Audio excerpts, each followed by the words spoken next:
Mumbai mafia की 6 दिहाइयों का लंबा और मुश्किल तरीन सफर। ये दास्तान एक ऐसे शख्स के गिर्द घूमती है जिसने बहादुरी, चालाकी और मजबूत आसाब की बुनियाद पर खुद को डॉन बनवाया।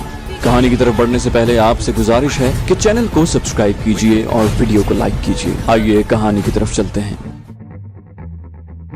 वार्डन रोड मार्केट बम्बई में जिंदगी का अपना एक अलग रंग है। शहर के अमीर तरीन लोग अपनी रिहाइश यहीं इख्तियार करते हैं। एक जमाना था कि इस इलाके में महज पहाड़ियां थीं। हाजी अली से नेपियन सी रोड तक का रास्ता उस वक्त के बम्बई के ब्रिटिश गवर्नर की शानदार रिहाइश गाह की जानिब जाया करता था। गवर्नर की रिहाइश मालाबार हिल्स के दामन में थी। आजादी और महाराष्ट्र की रियासत बनने के बाद जंगलात में घिरी ये रिहाइश, जिसकी एक जानिब समंदर का हसीन नजारा था, महाराष्ट्र के गवर्नर के ज़ेरे इस्तेमाल रही। हाजी मस्तान का इस इलाके में घर बनाना 1960 की दिहाई में उसकी ताकत और दौलत का मुंह बोलता सबूत था। बैतुस्सुरूर नामी ये इमारत ज़ाहिरी शानो शौकत से पाक थी। मकान के पिछले हिस्से में हाजी मस्तान ने शीशानुमा एक कमरा अपने लिए मुख्तस कर रखा था। जुलाई 1980 की एक शब जबकि बारिश हो रही थी, बंगले के ड्राइंग रूम में चंद मेहमान बैठे हुए थे। कुदरती माहौल का हुस्न अपनी जगह, लेकिन फजा में एक तनाव की सी कैफियत थी। हाजी मस्तान अपने कमरे में बेचैनी से कभी इधर कभी उधर जाता। उसने मामूल के मुताबिक कपड़े पहन रखे थे, चमकती टी शर्ट, सफेद पैंट और सफेद जूते। हाजी मस्तान के कहने पर इमरजेंसी में ये मीटिंग रखी गई थी। हर खास आम जानता था कि पुलिस या इंतजामिया के साथ किसी भी किस्म की डील करना हो तो हाजी मस्तान ही आखिरी सहारा था। आज की मीटिंग कोई मामूली न थी और न ही जमा होने वाले गैंगस्टर्स कोई मामूली लोग थे। माफिया के दरमियान चलने वाली जंग ने पूरी फजा में तनाव की सी कैफियत पैदा कर दी थी। बम्बई की तारीख में कभी किसी ने न सुना था कि माफिया में एक दूसरे के दुश्मन एक ही मेज पर आमने सामने बैठे हों। अब भी ऐसा लग रहा था कि ये लोग उड़कर एक दूसरे की गर्दनें दबोचने के ख्वाहिशमंद हैं। आज पहली मर्तबा हाजी मस्तान ने अंडरवर्ल्ड की दुनिया में अमन कायम करने की गर्ज से इस मीटिंग का एहतमाम किया था। हाजी मस्तान ने पठान ग्रुप और दाऊद इब्राहिम से भी राब्ता किया था। इस मीटिंग में मजीद कालिया, हुसैन सोमजी, दिलीप अजीज, हनीफ मोहतरम और हर जगह मौजूद रहने वाली जीना बाई दारू वाली के साथ मौजूद था। जीना बाई उस वक्त अंडरवर्ल्ड में काम करने वाली वो वाहिद औरत थी जिसके बारे में पता लगाना मुश्किल होता था कि वो माफिया के साथ है या पुलिस के साथ। सोने के भारी जेवरात पहने जीना बाई माफिया की वो पुरस्कार शख्सियत थी जिससे बम्बई माफिया का हर गैंगस्टर मशवरे के लिए आया करता था। हाजी मस्तान उसे जीना बहन कहकर बुलाता था, जबकि दाऊद इब्राहिम उसे जीना मासी कहकर पुकारता था। दीगर अहम गैंगस्टर्स में अमीरजादा, आलमजेब, शहजादा और समद खान भी मौजूद थे। इनके अलावा दाऊद इब्राहिम और साबिर भी वहाँ मौजूद थे। बम्बई की सड़कें लाशों से भरी पड़ी थीं और बम्बई पुलिस गैंगस्टर्स के खून की प्यासी थी। उनकी ख्वाहिश थी कि कोई भी गैंगस्टर उनके हाथ चढ़ जाए तो उनके कुछ दाग धुलें। पठान ग्रुप और दाऊद इब्राहिम ग्रुप के माबैन खूनी जंग ने बम्बई अंडरवर्ल्ड को सबके सामने ला खड़ा कर दिया था। हाजी मस्तान और करीम लाला की नींदें हराम हो चुकी थीं और वो बढ़ते हुए खून खराबे से बहुत परेशान थे। पठान ग्रुप का कोई भी शख्स मारा जाता तो करीम लाला परेशान हो जाता। दूसरी जानिब दाऊद इब्राहिम और साबिर ग्रुप की जानिब से की जाने वाली किसी भी कार्रवाई का खमियाजा भी पठान ग्रुप को पुलिस छापों की सूरत में भुगतना पड़ता। आखिरकार दाऊद इब्राहिम पुलिस का चहीता जो बन चुका था। इसके अलावा इब्राहिम कास्कर का भी अपना एक मकाम था जो कि न सिर्फ क्राइम ब्रांच के साथियों में था बल्कि हाजी मस्तान और करीम लाला दोनों उसकी इज्जत भी करते थे। इब्राहिम भाई इस मीटिंग में शरीक न थे, लेकिन वो इस सारी सूरत हाल से बहुत परेशान थे। उनके बेटों ने शेरों को उनकी कछार से जाकर ललकारा था और उन्हें डर था कि उनके बेटों की जुर्रत का खमियाजा कहीं उनके खानदान को न भुगतना पड़े। हाजी मस्तान कमरे में मौजूद तमाम लोगों से सख्ती से बात कर रहा था। उसने कहा, खून खराबा किसी भी बिजनेस के लिए अच्छा नहीं होता, बिलखुसूस हमारे लिए। हुकूमत के लिए कोई मसला नहीं, हम लड़ते रहें उनकी बला से। हुकूमत हर लिहाज से हमारी मुखालिफ है, हम बम्बई की गलियों में लड़कर अपने दुश्मन को क्यों खुश करते रहें। ये कहकर गोया के हाजी मस्तान ने सबकी दुखती रग पर हाथ रखने की कोशिश की। साबिर ने कहा, मस्तान चाचा, हम कभी भी हमले में पहल न करते। हम जानते हैं ये लोग हमारी कौम से हैं, हमारे भाई हैं, लेकिन हम ये भी बर्दाश्त नहीं कर सकते कि कोई हम पर दादागिरी चलाए। अमीरजादा ने कहा, तुम हमारी ताकत से हसद करते हो। पठानों के ताकतवर ग्रुप ने बम्बई पर बरसों हुकूमत की है, तुम हमारा कुछ भी नहीं बिगाड़ सकते। दाऊद इब्राहिम ने बड़ी मुश्किल से अपने गुस्से पर काबू पाते हुए जबान खोली, हुकूमत भाड़ में जाए तुम्हारी हुकूमत। अगर हमारे बड़े दरमियान में न आते तो सिर्फ चंद दिनों के अंदर अंदर इस बात का फैसला भी हो जाता। क्योंकि मैं करीम चाचा और उनके खानदान की इज्जत करता हूँ, इसलिए अभी तक मैंने अपनी असलियत नहीं दिखाई। लेकिन कब तक? अमीरजादा ने कहा, तो फिर क्या ख्याल है, अभी इसी कमरे में फैसला न हो जाए। ये कहना था कि पूरा पठान ग्रुप गोया के दाऊद इब्राहिम के चैलेंज का इंतजार करने लगा। कमरे के हालात बड़ी तेजी से खतरनाक मोड़ पर आ गए थे। दाऊद इब्राहिम अपनी कुर्सी पर बैठा रहा, वो वक्त की नजाकत को समझ रहा था। अलबत्ता साबिर इस चैलेंज के लिए फौरन फौरन ही खड़ा हो गया। दाऊद इब्राहिम ने साबिर को थपकी लगाकर बैठने को कहा। तमाम नजरें साबिर के ताक़ुब में थीं और साबिर दाऊद इब्राहिम की जानिब देख रहा था। दाऊद खामोशी के साथ अपनी कुर्सी से उठा और उस जानिब गया जहां हाजी मस्तान खड़ा था। दाऊद इब्राहिम को अंदाजा था कि इस घर के अंदर ही किसी भी वक्त खून का बाजार गर्म हो सकता है। मस्तान के हाथ में उसकी पसंदीदा 555 इंपोर्टेड सिगरेट थी। दाऊद इब्राहिम ने बड़े ही आराम से मस्तान के हाथ से सिगरेट ली। उसके बाद वो मेज की जानिब आया जहां एस्ट्रे पड़ी थी। सुलगती सिगरेट को एस्ट्रे में डालने की बजाय दाऊद इब्राहिम ने उसे हाथ में मसल कर चूरा चूरा कर दिया और फिर उसे एस्ट्रे में फेंक दिया। फिर बड़े ही धीमे लहजे और पुरएतमाद अंदाज से कमरे में मौजूद लोगों से मुखातिब हुआ। हम जानते हैं कि आग से कैसे खेलते हैं और फिर किस तरह उंगलियों से आग को बुझा देते हैं। हम किसी किस्म की इश्तियाल अंगेजी नहीं चाहते। बड़ों की मुदाखलत की वजह से हमारे सब्र को हमारी बुज़दिली समझने की गलती न की जाए। हम खुद तो कुर्बान हो सकते हैं लेकिन बड़ों की इज्जत पर आंच नहीं आने देंगे। आज पहली बार सबने दाऊद इब्राहिम का ये जलवा भी देखा था कि किस तरह उसने अपनी फहम फरासत से इश्तियाल में आने की बजाय एक झगड़े को टाल दिया। दाऊद इब्राहिम की तकरीर और अंदाज को कमरे में बैठे हर शख्स ने सराहा। अमीरजादा और आलमजेब गुस्से से लाल पीले हो रहे थे लेकिन अपनी बेवकूफी से एक मर्तबा फिर बेइज्जत नहीं होना चाहते थे। वो अपनी कुर्सी से सांस बहाल करने के लिए खड़े हुए और फिर कुछ कहे बगैर बैठ गए। अब दाऊद इब्राहिम कमरे में बैठे तमाम अफराद की आंखों में आंखें डालकर देख रहा था। करीम लाला ने कहा, बेटा ये सब खत्म करो। हाजी मस्तान जो कि अपनी अव्वलीन तकरीर के बाद से अब तक खामोश था, सबसे मुखातिब हुआ। हमें चाहिए कि अपने मसाइल आपस में हल कर लें और ये अहद कर लें कि आज के बाद एक दूसरे को टारगेट नहीं बनाएंगे। हम खून खराबे से दूर रहेंगे।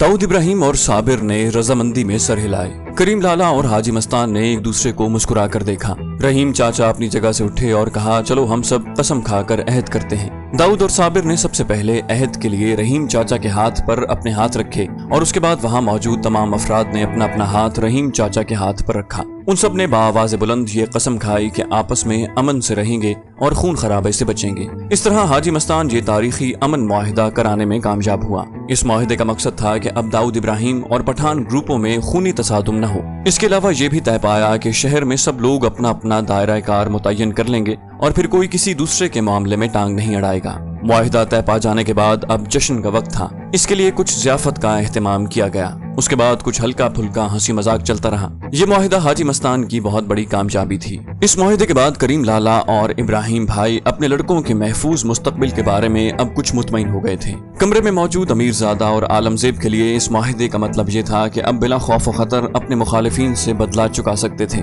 जबकि दाऊद इब्राहिम और साबिर गहरी सोच में थे कि इस मुआहिदे से कैसे फायदा उठाया जाए। इस मुआहिदे ने फिलहाल इस कमरे में मौजूद हर शख्स को बम्बई अंडरवर्ल्ड में किरदार दे दिया था। बेशक इस मीटिंग को बुलाने के पीछे हाजी मस्तान के अपने अज़ाइम भी थे, लेकिन लंबे अरसे से हाजी मस्तान ने सेंटर बम्बई में बिलास रोड पर एक प्लॉट पर नजर रखी हुई थी। इस प्लॉट का ताल्लुक गुजरात के डिस्ट्रिक्ट बिनासकांठा के गुजरातियों से था। ये गुजराती चेलियास कबीले से ताल्लुक रखते थे। चेलियास कबीले के लोग अपनी जान और माल के तहफ्फुज़ के लिए किसी भी हद तक जा सकते थे। हाजी मस्तान को सब जानते थे कि उसके पास बहुत पैसा है, लेकिन उसके पास ताकत की जबान इस्तेमाल करने वाले कारिंदे नहीं थे। इसलिए हाजी मस्तान ने अब तक प्लॉट पर हाथ नहीं डाला था। लेकिन दाऊद और पठान ग्रुप के माबैन इस इत्तेहाद के बाद अब हाजी मस्तान के ख्याल में इस प्लॉट को हासिल करने की उसकी ख्वाहिश पूरी हो सकती थी। उसे मालूम था कि दाऊद इब्राहिम और पठान ग्रुप की मुश्तरका ताकत की वजह से खुद उसकी ताकत को 4 चांद लग जाएंगे। मुआहिदा तय पाते ही हाजी मस्तान ने बिलास रोड का मसला उनके सामने रख दिया। दाऊद इब्राहिम और पठान गैंग ने जमीन पर मौजूद किराएदारों को वहां से निकालने की जिम्मेदारी ले ली। इस प्लॉट पर कुछ वक्त मैदान जंग का मंजर रहा। चेलियास कबीले के लोग बड़ी बहादुरी से अपने हुकूक की जंग लड़ रहे थे, लेकिन जो लोग 2 मजबूत गुरोहों की ताकत का मुकाबला करने की सकत न रखते थे और बिलाखिर वो प्लॉट उनके हाथ से निकल ही गया। हाजी मस्तान ने उस प्लॉट पर एक बुलंदोबाला और आलीशान इमारत तामीर करवाई और उसका नाम मस्तान अपार्टमेंट्स रखा। दाऊद इब्राहिम ने महज 25 बरस की उम्र में बम्बई अंडरवर्ल्ड में इतनी अहमियत इख्तियार कर ली थी कि हाजी मस्तान हर मीटिंग में उसे बुलाता था। हाजी मस्तान समझता था कि दाऊद इब्राहिम के बगैर कोई मीटिंग बेनतीजा रहेगी। दाऊद इब्राहिम ने अपने वक्त के ताकतवर डॉन से अपने दोस्त के खून का बदला लेकर साबित कर दिया था कि वो कुछ भी कर सकता है। दाऊद इब्राहिम ही था जिसने सीनियर पुलिस अफसरों को अपने इशारों पर नचाया।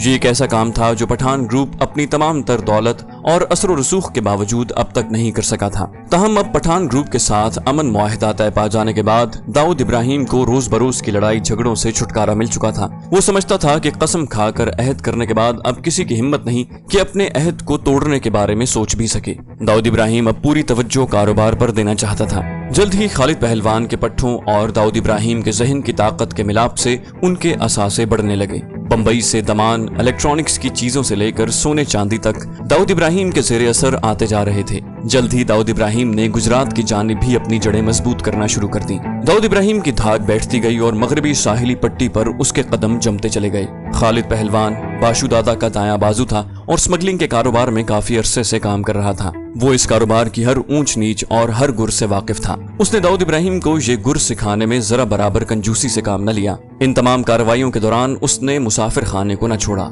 मुसाफिर खाने का इलाका उनका मजबूत कला बन चुका था और किसी मुखालिफ की हिम्मत न थी कि उस इलाके का रुख कर सकता। दाऊद इब्राहिम दुबई के चक्कर भी लगाने लगा और दुबई में शेखों से उसकी मुलाकातें होने लगी। लिहाजा दाऊद इब्राहिम का मेयार जिंदगी बुलंद होने लगा और उसके हल्के में भी खुश लिबास और खुश गुफ्तार लोगों की तादाद बढ़ती चली गई। अब उसकी मुलाकातें गली के गुंडों से नहीं बल्कि करोड़पति शेखों से हुआ करती थी। दाऊद इब्राहिम ने बम्बई पुलिस और क्राइम ब्रांच को अपने हाथ तले रखकर अपनी पोजीशन को काफी मजबूत बना लिया था। गुजरात के साहिलों का रुख करते वक्त दाऊद इब्राहिम को अंदाजा था कि आलमजेब और अमीरजादा ने पहले ही अपने हेडक्वार्टर वहां बना रखे थे। अब्दुल लतीफ खान पठान ग्रुप के गुजरात ऑपरेशंस चलाने पर मामूर था, लेकिन दाऊद इब्राहिम की जहानत ने उसकी इस जानिब रहनुमाई की कि अगर सोने की स्मगलिंग में राज करना है तो सिर्फ एक शख्स है जिसकी कमर तोड़ना होगी और वो है नारायण बखिया।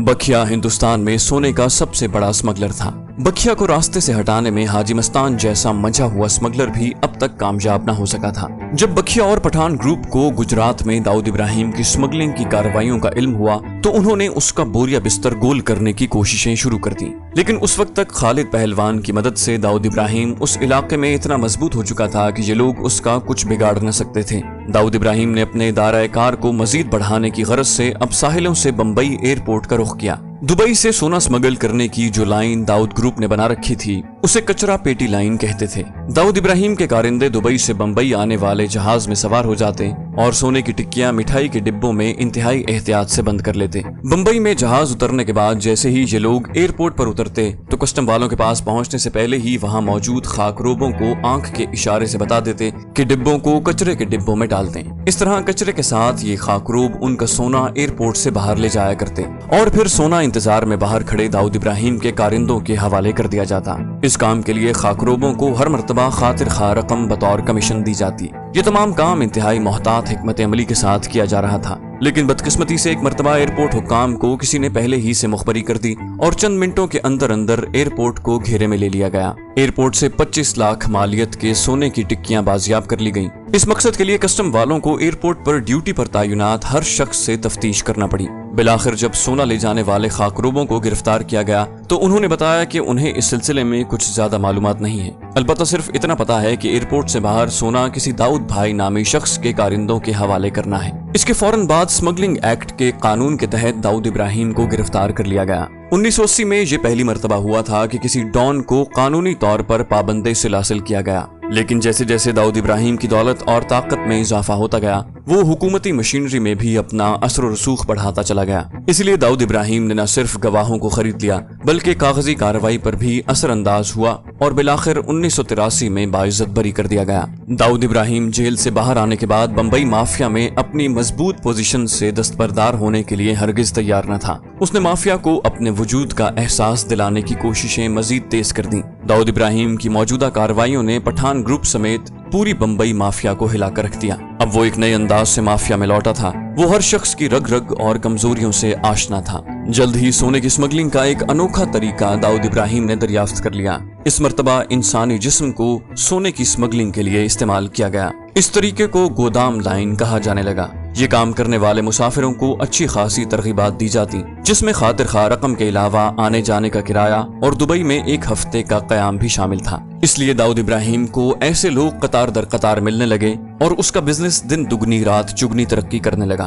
बम्बई 3 और बम्बई 9 के कई लोग इस तरह से दुबई के चक्कर लगा लगा कर मालदार हो चुके थे। दाऊद इब्राहिम को अब बम्बई छोटा लगने लगा था और उसे दुबई जैसी मार्केट से फायदा उठाने के लिए मजीद रास्ते तलाश करना थे। दाऊद इब्राहिम और साबिर ने न सिर्फ पैसा कमाया था बल्कि अब उनका असर और रसूख मशरिक वुस्ता के ममालिक तक फैल गया था। दूसरी जानिब उनके दरीना दुश्मन यानी पठान ग्रुप उनकी हर हरकत पर नजर रखे हुए थे। वो लोग दोनों भाइयों की तरक्की का बड़ी बारीक बीनी से जायजा ले रहे थे। दाऊद इब्राहिम और पठान ग्रुप की स्मगलिंग में बहुत फर्क था। पठान ग्रुप गुजरात और दमान के साहिलों पर उतरने वाले स्मगलिंग के सामान में डील किया करता था, जबकि दाऊद इब्राहिम और साबिर माल लाने और ले जाने के तमाम ऑपरेशंस कंट्रोल किया करते थे। दाऊद इब्राहिम अरबों से बराह रास्त बातचीत किया करता था और चीजों के रेट्स भी मुख्तस किया करता था। ऑपरेशन को मंतकी अंजाम तक पहुंचाने के लिए भी दाऊद इब्राहिम आखिरी लम्हात तक ऑपरेशन पर नजर रखा करता था। इन बातों से उसे दोहरे फवायद हासिल होते थे। एक जानिब तो ऑपरेशन की कार्रवाई पर उसकी गिरफ्त मजबूत होती और दूसरी जानिब दीगर लोगों के मुकाबले में दाऊद इब्राहिम का मुनाफा कई गुना मिलता था। पठान ग्रुप अब तक दाऊद इब्राहिम के अंदाज में स्मगलिंग करने में नाकाम रहा था। अपनी बेहतरीन कोशिशों और माली और जानी नुकसानात के बावजूद वो स्मगलिंग पर दाऊद इब्राहिम की गिरफ्त तोड़ने में नाकाम रहे थे, क्योंकि वो उन गुरों से महरूम थे जो दाऊद इब्राहिम और खालिद पहलवान के पास थे। दाऊद इब्राहिम ने सोचे समझे मंसूबे के तहत पुलिस के महकमे में भी अपने ताल्लुकात कायम रखे थे, जबकि पठान ग्रुप की वहाँ कोई सुनवाई न थी, बल्कि वो कभी पुलिस वालों को खातिर में ही न लाया था। दाऊद इब्राहिम की मुसलसल तरक्की और अपने मुसलसल नुकसानात की वजह से पठान ग्रुप में दाऊद इब्राहिम के लिए हसद और मुखासमत बढ़ती चली गई। अब वो ये सोचने पर मजबूर हो गए कि हाजी मस्तान के घर पर किया जाने वाला मुआहिदा दरअसल दाऊद इब्राहिम को दुबई और मकामी मार्केट में कदम जमाने के लिए एक मौका फराहम करने के लिए किया गया था। इस मुआहिदे की बदौलत दाऊद इब्राहिम सिर्फ 1.5 साल के अरसे में बम्बई माफिया और दुबई में छा गया था। इस मुआहिदे से उन्हें जरा बराबर भी कारोबारी फवायद हासिल न हो सके थे। अमीरजादा और आलमजेब का भी ये ख्याल था कि मुआहिदे के बाद दाऊद इब्राहिम उन्हें अपने बिजनेस से न सिर्फ फायदा पहुंचाएगा बल्कि उन्हें अपने पार्टनर्स की नजर से भी देखेगा, लेकिन दाऊद इब्राहिम ने उन्हें यकसर नजरअंदाज कर दिया। इसलिए अब उनके लिए इस मुकद्दस मुआहिदे की खिलाफ वर्जी करना जायज हो गया था। उन लोगों ने सर जोड़ लिए और मंसूबे बनाने लगे कि इस सिलसिले में क्या किया जाए। उन्हें अंदाजा था कि खालिद पहलवान की हैसियत दाऊद इब्राहिम के मैनेजर की सी है, इसलिए उनका ध्यान उसकी तरफ कुछ खास न गया। वो लोग दोनों भाइयों यानी दाऊद इब्राहिम और साबिर को निशाना बनाना चाहते थे। इस नेटवर्क को तोड़ने की यही एक मौसर तरकीब हो सकती थी।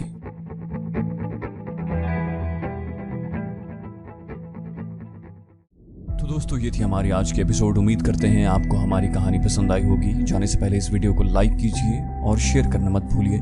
कमेंट करके हमें बताइए कि आपको हमारी वीडियो कैसी लगी, और अगर अभी तक आपने इस चैनल को सब्सक्राइब नहीं किया तो इसे सब्सक्राइब कीजिए और बेल आइकन दबाकर ऑल नोटिफिकेशंस ऑन कर लीजिए।